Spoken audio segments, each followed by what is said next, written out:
Very very good morning to all of you. आज का हमारा टॉपिक है मेंस्ट्रुएशन। मेंस्ट्रुएशन मासिक चक्र, पीरियड्स या हैज, उर्दू में हैज बोलते हैं, ये सब एक ही चीज है। A period is a normal shedding of endometrium along with its blood vessels in the form of bleeding through vagina is called period. Period को हम इस तरह समझेंगे कि हर महीने एक फीमेल की वेजाइना से जो ब्लड, म्यूकस, एंडोमेटेरियम, सेल्यूलर डेब्रिस का डिस्चार्ज होता है उसे मेंस्ट्रुएशन या पीरियड कहते हैं।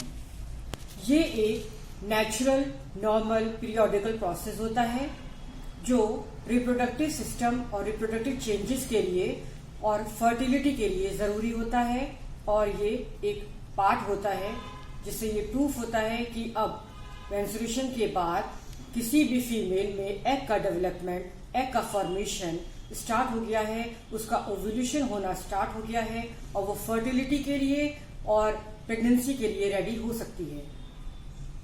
एक फीमेल में मेंस्ट्रुअल साइकिल प्यूबर्टी की एज गेन करने के बाद स्टार्ट होती है।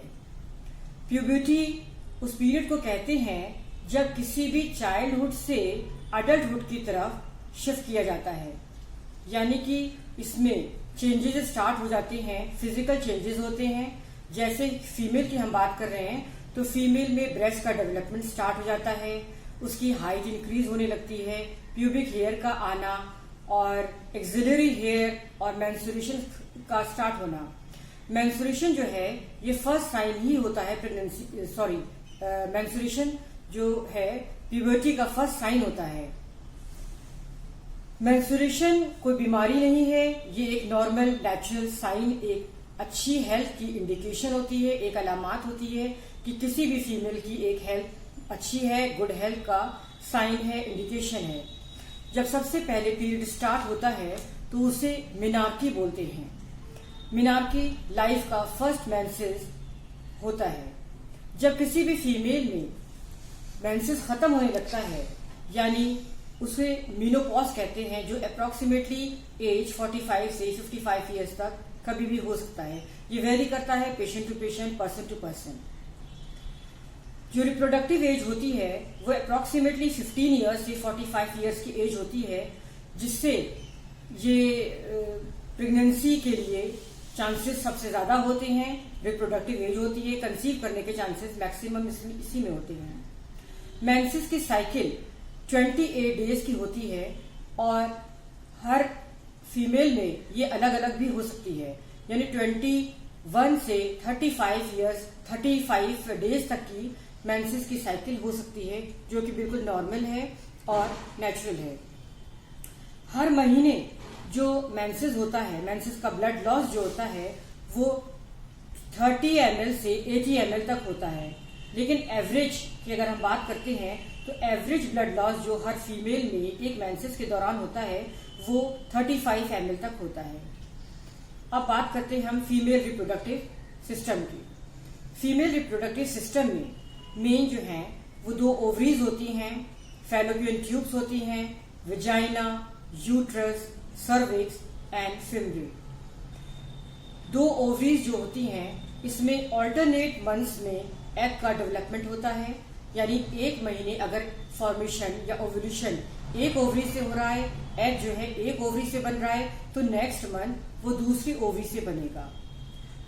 मेंस्ट्रुएशन साइकिल में जो इम्पोर्टेंट हार्मोन्स होते हैं वो 2 होते हैं, ईस्ट्रोजन एंड प्रोजेस्टेरोन।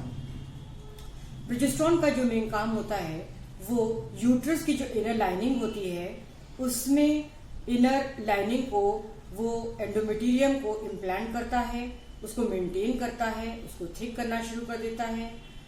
और अब हम इसे इस तरह समझेंगे कि जैसे ब्लीडिंग जिस दिन स्टार्ट हुई है किसी भी फीमेल को, तो हम उसे डे 1 काउंट करते हैं।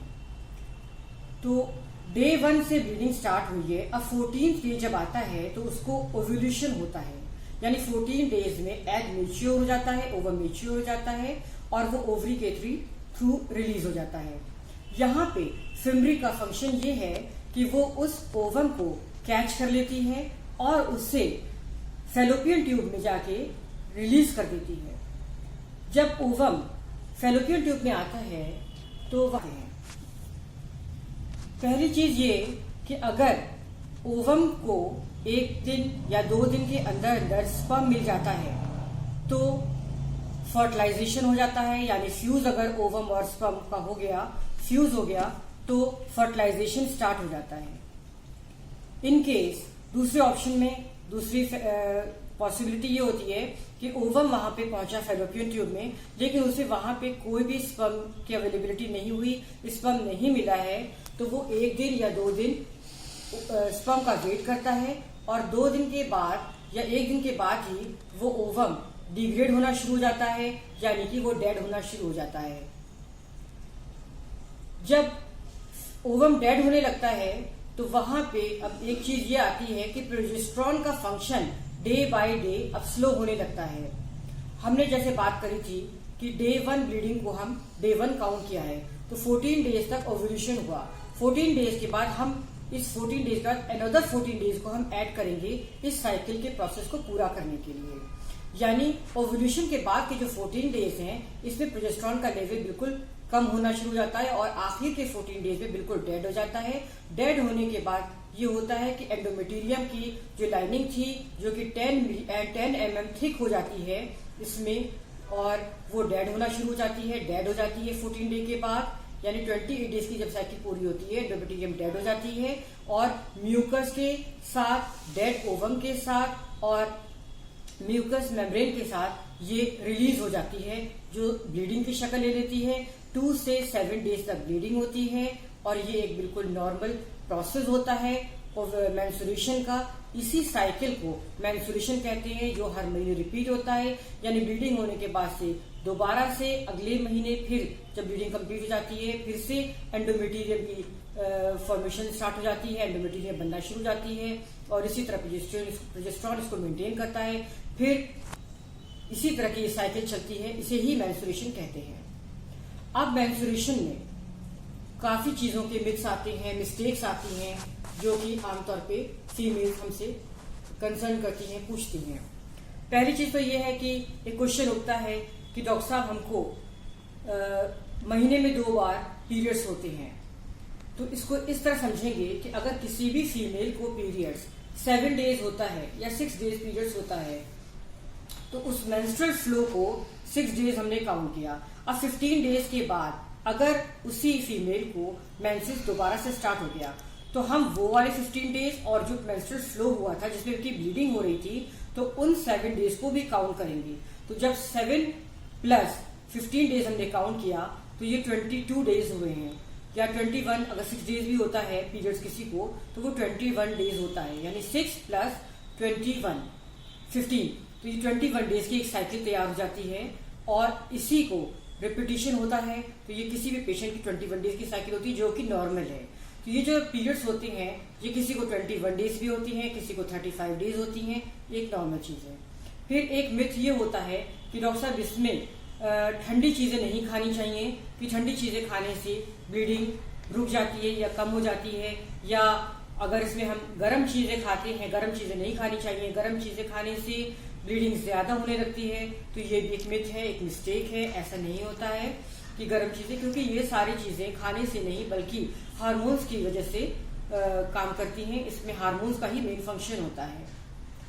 अब एक मिथ ये होता है कि अचार खाने से अचार खराब हो जाता है। इन दिनों अगर अचार को छूते हैं तो अचार खराब होता है। अचार किसी मेंस्ट्रुअल पीरियड की वजह से खराब नहीं होता है, इनफैक्ट किसी गंदे हाथ के, ठंडे गीले हाथ लगने की वजह से, पानी लगने की वजह से अचार खराब हो जाता है। एक मिथ ये होता है कि इसमें अगर पीरियड्स हो रहा है तो दवाई नहीं खानी चाहिए, यानी दवाई खाने की वजह से ब्लीडिंग कम हो जाती है, ब्लीडिंग रुक जाती है। तो ये भी एक गलत चीज है, एक मिथ है। दवाई से इसका कुछ नहीं फर्क पड़ता है ज्यादा। इसमें यह है कि अगर आपको पेन हो रहा है, तकलीफ में है, तो अपनी उस तकलीफ को मिटाने के लिए आप माइल्ड मेडिसिन ले सकते हैं ताकि रिलीफ मिले आपको। और इसमें एक मिथ ये भी है कि पीरियड्स की हालत में नहाना नहीं चाहिए, कि नहाने से नुकसान होता है, तो ये गलत है। पीरियड्स की हालत में तो खास तौर से अपनी हाइजीन का हर फीमेल को बहुत ज्यादा ख्याल रखना चाहिए, बहुत ज्यादा ध्यान रखना चाहिए। हर 6 घंटे में सैनिटरी नैपकिन चेंज करने चाहिए। सैनिटरी नैपकिन अच्छी है अच्छी चीज है, यूज करना चाहिए। लेकिन अगर आप किसी वजह से कोई पेशेंट को फीमेल अफोर्ड नहीं कर सकती है, खरीद नहीं सकती है, या उसके पास फीमेल के लिए कोई सैनिटरी नैपकिन नहीं है, तो घर के ही बिल्कुल साफ सुथरे धुले हुए अच्छे कपड़े यूज करे, सूती कपड़े यूज करे। हर 5-6 घंटे में वो पैड चेंज करे, अपने वेजाइना एरिया को साफ करे, क्लीन करे, अपने प्राइवेट पार्ट्स को अच्छी तरह वॉश करके उसको सुखाए। उसके बाद ये सब कपड़े या सैनिटरी नैपकिन है, पैड है, इसको यूज करे। नहाना इसमें बहुत अच्छा है, नहाना चाहिए। गर्म पानी से आप नहा सकते हैं, इसमें कोई हर्ज नहीं है, कोई नुकसान नहीं है, इसके कोई साइड इफेक्ट्स नहीं है। फिर एक मिथ आता है, जैसे एंशिएंट टाइम में देते थे कि जब किसी भी फीमेल को मेंस्ट्रुअल साइकिल स्टार्ट होती थी, मेंसेस होता था, तो उसे बिल्कुल अछूत की तरह घर से अलग ही कर दिया जाता था। उसे किचन में नहीं आने दिया जाता था। घर में सारे मेंबर्स को पता चल जाता था कि किसी फीमेल को ब्लीडिंग स्टार्ट हो गई, मेंसेस स्टार्ट हो गया है, उसे बिल्कुल अछूतों की तरह अलग कर दिया जाता था। ये गलत चीज है, मिथ था, ये नहीं होना चाहिए ऐसा। और जैसे किसी फीमेल को पीरियड स्टार्ट हुआ है तो उसको पौधों को पानी भी नहीं देने देते थे कि ये पौधे सूख जाएंगे, पौधे खराब हो जाएंगे। खास तौर से तुलसी के पौधे की बात करें तो तुलसी चूंकि एक पवित्र पौधा होता है, तो तुलसी के पौधे को पानी नहीं देते हैं कि अपवित्र औरत अपवित्र हो गई है, फीमेल अपवित्र है, तो वो नहीं करे। तो ये सारी चीजें मिस्टेक्स हैं, मिथ है, इस तरह नहीं होना चाहिए। अब एक अक्सर क्या होता है कि फीमेल जो है काफी वेट गेन कर लेती है, मोटापा उनको हो जाता है और उनकी साइकिल बिल्कुल इरेगुलर हो जाती है।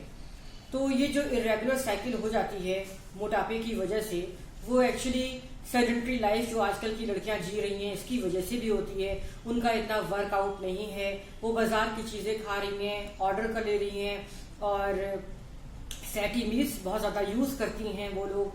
तो उसकी वजह से भी एक तो वेट गेन होता है, वेट पुट करता है, दूसरी इनको बहुत सारी प्रॉब्लम्स स्टार्ट हो जाती हैं, पीसीओडी होने लगता है, पीसीओएस होने लगता है, दूसरे भी फंगल इन्फेक्शन और अलग अलग बीमारियां इनको हो रही हैं।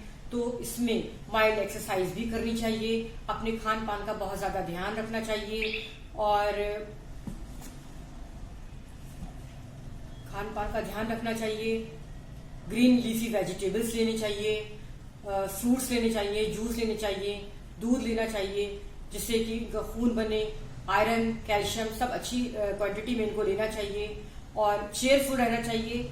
ये पीरियड्स को कोई बीमारी ना समझें कि एक टेंशन की चीज हो गई है, परेशान होने की चीज हो गई है। ये हमारी जिंदगी का एक हिस्सा है, इसे कंप्रोमाइज करना चाहिए, समझौता है और खुशी खुशी से एक्सेप्ट करना चाहिए कि ये एक अच्छी हेल्थ की अलामत है, इंडिकेशन है कि आप एक फर्टिलिटी के लिए आप रेडी हो रही हैं, आप एक नई जिंदगी को जन्म दे सकती हैं आने वाले टाइम पे। तो ये अच्छी चीज है इसको। और आपके आसपास अगर कोई ऐसी बच्चियां हैं जिनको पीरियड स्टार्ट होने वाला है, स्टार्ट हो रहा है, उनको भी आप गाइड करिए, कि पीरियड्स जो स्टार्ट हो रहा है किस तरह होता है, कैसा है, थोड़ा सा उनको गाइड आप लोग भी करिए। और बस मैं अभी इतना ही कहना चाहती हूँ। आई होप जो कुछ मैंने आप लोगों को थोड़ा सा बताया है शायद किसी के लिए कुछ हेल्पफुल साबित हो सकता है। So thank you very much all of you again, once again, thank you so much.